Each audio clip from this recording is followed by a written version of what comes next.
Hello everyone, welcome back to this channel. In this video, I will show you the easy and clear steps on how to show the calls menu on the IMO application.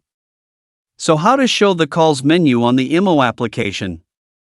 Make sure you keep watching this video until the end.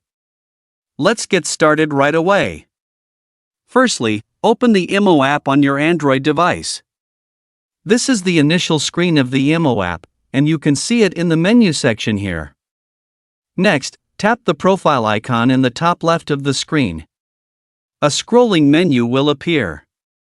Next, tap the Settings menu. Now, you're in the Settings menu. Next, tap the Functions menu. This will appear. Next, tap Show Calls.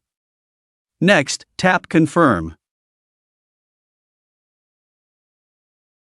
Now, you can see the Chats menu is now visible. So that's it, tutorial on how to show the calls menu on the IMO application. Thank you for watching. I hope this video was helpful. See you in the next video.